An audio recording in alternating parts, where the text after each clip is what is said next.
आखिर ये भूकंप आ क्यों रहे हैं? क्या कारण है इनका? क्या वजह है इनकी? कई वैज्ञानिक अपने अपने तरीके से अटकलबाजी लगा रहे हैं। कई लोग कहते हैं कि पृथ्वी घूमती है, कई लोग कहते हैं करवट लेती है। हर तरीके की लोग अपनी अपनी अटकलबाजी लगाते हैं। आखिर जो कारण है ये भूकंप आने का वो क्या है? इतने सारे भूकंप क्यों आ रहे हैं? भूकंप अर्थात प्राकृतिक आपदा। सदैव सभी भाइयों और बहनों को। तो भाइयों, आज की वीडियो का विषय बहुत ही अद्भुत विषय है, क्योंकि आज वर्तमान समय में हर 5 दिन के अंदर, हर 4 दिन के अंदर तूफान की घटनाएं घट रही। कहते हैं कि प्रकृति नाराज हो गई है, पेड़ों को अधिक काट दिया है, कहीं कुछ सब अपने अपने तरीके से अपनी अपनी अटकलबाजी लगा रहे हैं। आखिर क्या कारण है जो इस तरीके से इतने भूकंप आ रहे हैं? दिल्ली के अंदर भी भूकंप आया, भारत के कई राज्यों में भूकंप आया, लोग भूकंप से परेशान हैं। आखिर ये भूकंप आ क्यों रहे हैं? भूकंप आने का सही कारण क्या है? कहीं ये परम संत को सताने की सजा तो नहीं है? ये भूकंप जिनकी तीव्रता कहीं पर 7.7 नापी जा रही है, कहीं पर 5.4 नापी जा रही है। आखिर ये भूकंप आ क्यों रहे हैं? क्या कारण है इनका? क्या वजह है इनकी? कई वैज्ञानिक अपने अपने तरीके से अटकलबाजी लगा रहे हैं। कई लोग कहते हैं कि पृथ्वी घूमती है, कई लोग कहते हैं करवट लेती है। हर तरीके की लोग अपनी अपनी अटकलबाजी लगाते हैं। आखिर सही जो कारण है ये भूकंप आने का वो क्या है? इतने सारे भूकंप क्यों आ रहे हैं? भूकंप अर्थात प्राकृतिक आपदा। प्राकृति दुर्गा, शेरावाली दुर्गा जो 8 भुजाओं की है, इसको भी प्राकृति कहा गया है। आखिर ये प्राकृति दुर्गा नाराज क्यों है? ये भूकंप क्यों आ रहे हैं इतने?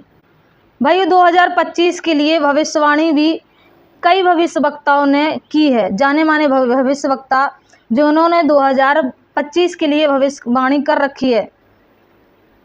कई जगह तो भविष्यवाणियों में ये भी आया है कि आने वाले समय में सिर्फ 50% आबादी ही बचेगी।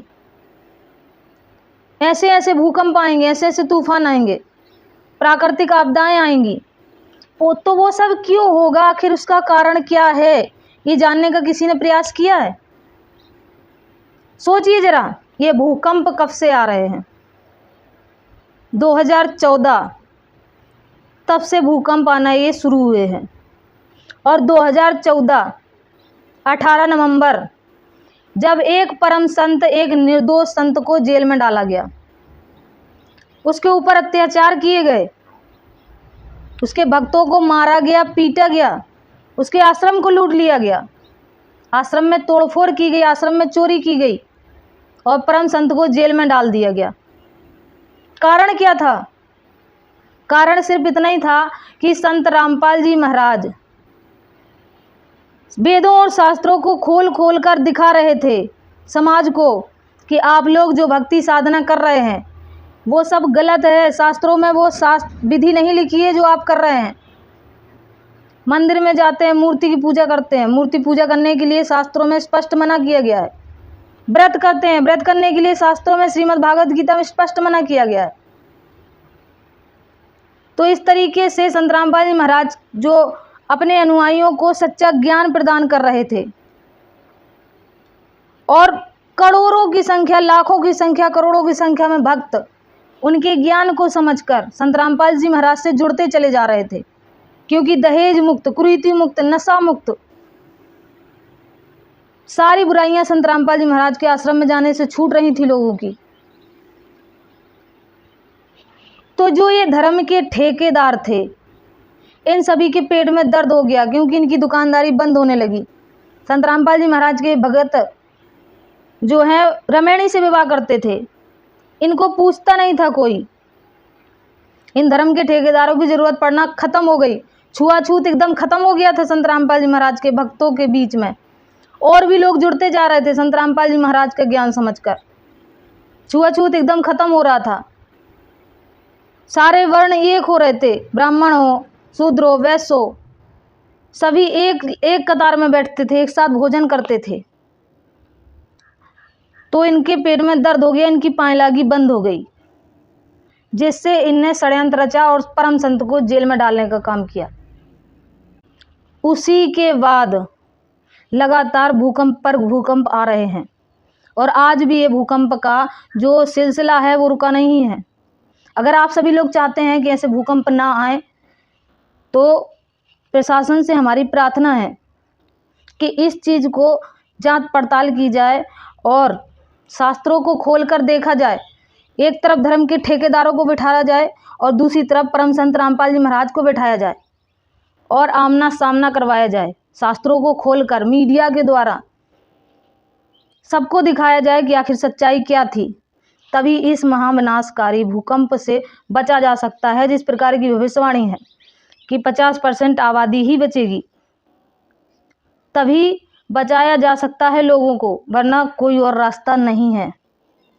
तो आप सभी लोगों से प्रार्थना है, जो भी जगत के भाई हों, बहनें हों, देख रहे हों, आप लोग ज़्यादा से ज़्यादा संत रामपाल जी महाराज के सत्संग सुने और उनके ज्ञान को अपने पवित्र धर्म शास्त्रों से मिलान करें और सत्य को स्वयं पहचानें कि आखिर सत्य क्या था, क्यों परम संत को जेल में डाला गया।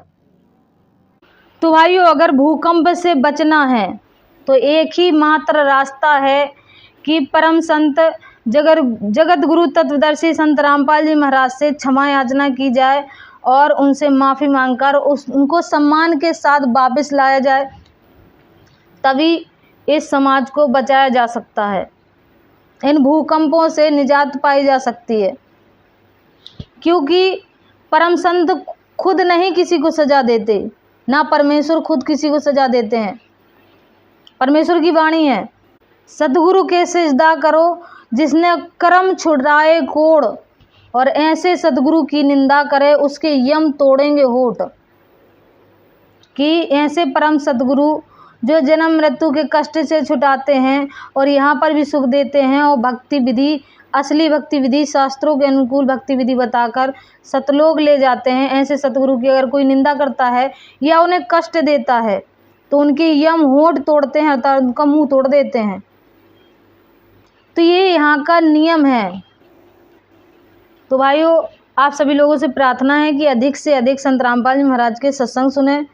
रोज़ साधना चैनल पर संत रामपाल जी महाराज के शाम 7:30 से 8:30 बजे तक सत्संग आते हैं, उनको सुने, अपने पवित्र शास्त्रों से मिलान करें और खुद ही निर्णय करें कि आखिर सत्य क्या है, सही संत कौन है। बुद्धि और विवेक से काम करें और मान बड़ाई को त्यागें। मिलेंगे नेक्स्ट वीडियो में, तब तक के लिए सभी को सत साहिब। जय हो बंदी छोड़ की।